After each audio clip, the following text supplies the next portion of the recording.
அப்புறம் சார் இப்போ தேர்தலுக்கு இன்னும் 8 மாதம் இருக்குது. கூட்டணி எல்லாம் பேசி இது பண்ணிகிட்டு இருக்காங்க.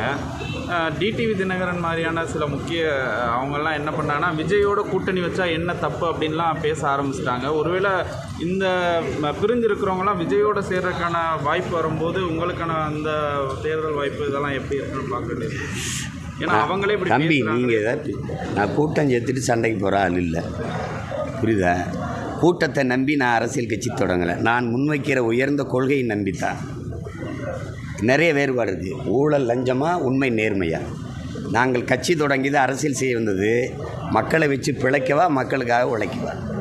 இது பதவிக்காகவா, மக்களின் உதவிக்காகவா? பணமா, இனமா, அதன் மானமா? எங்கள் கோட்பாடு வேறு. புரியுதா உங்களுக்கு? நீங்கள் என்ன செய்கிறீங்க? உங்கள் பிள்ளை வாழ்கிறதுக்கு வீட்டை கட்டி வச்சுட்டு போகணும்னு நினைக்கிறீங்க.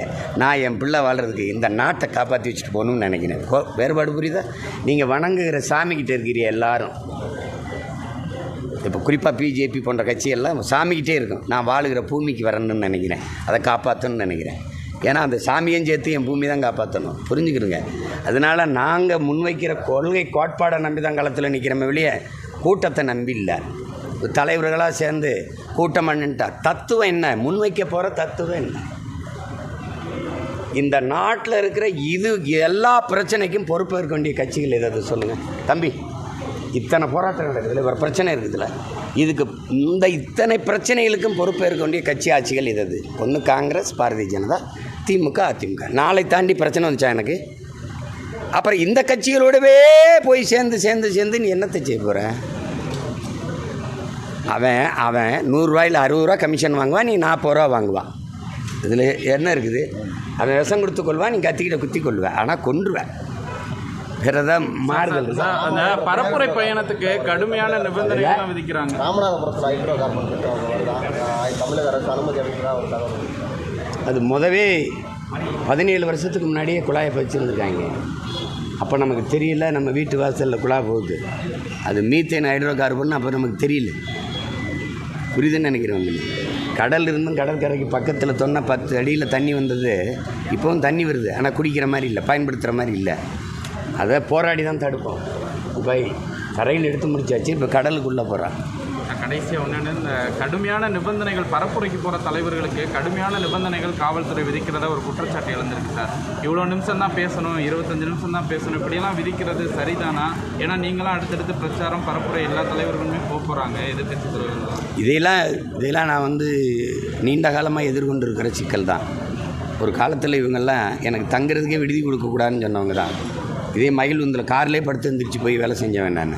அடக்குமுறை ஒடுக்குமுறைக்கு என்ன அளவுக்கு இந்த தலைவர்கள் இளைஞர்கள் யாரும் உங்களுக்கு புரியுதுன்னு நினைக்கிறேன். அதிகாரங்களே எதிர்த்து போரிட்டு சண்டை போட்டு வந்தவன். அதெல்லாம் 220 வழக்கு இருக்குது.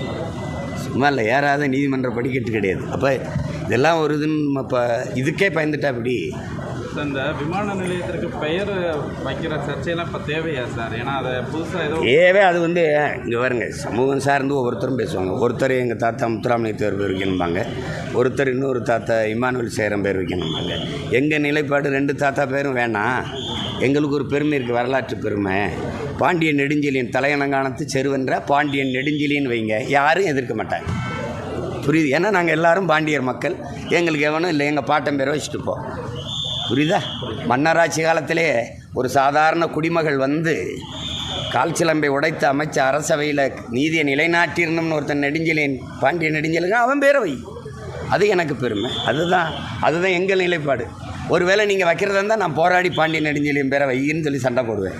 இல்லை, நான் வந்தால் வைப்பேன். உங்களுக்கு புரியுதா? வேறு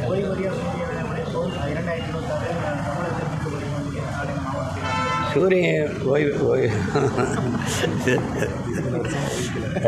அது விழுங்காது. வேறு ஏதாவது இந்த 23 நிபந்தனைகள் கொடுத்துருக்காங்க. இந்த நிபந்தனைகளை மீறினா பிரச்சாரத்தின் நடுவிலேயே பிரச்சாரத்தை நிறுத்துவோம் காவல்துறை.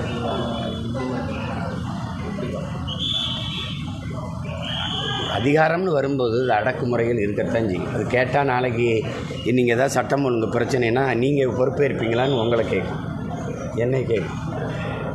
அதனால் இதெல்லாம் இருக்கிறதான். இப்போ தானே தம்பி வந்திருக்கிறாரு. நான் 15 வருஷம் ஆச்சுல்ல, அப்போ நான் எவ்வளோ தாங்கியிருப்பேன்? சார் அந்த திருச்சி மாநாடு சொன்னீங்கல்ல சார், அது பிரதானமாக என்ன நோக்கத்தில் தேர்தல் மாநாடாக நடக்குமா இல்லை என்ன மாநாடாக நடக்குமா சார் அந்த திருச்சி?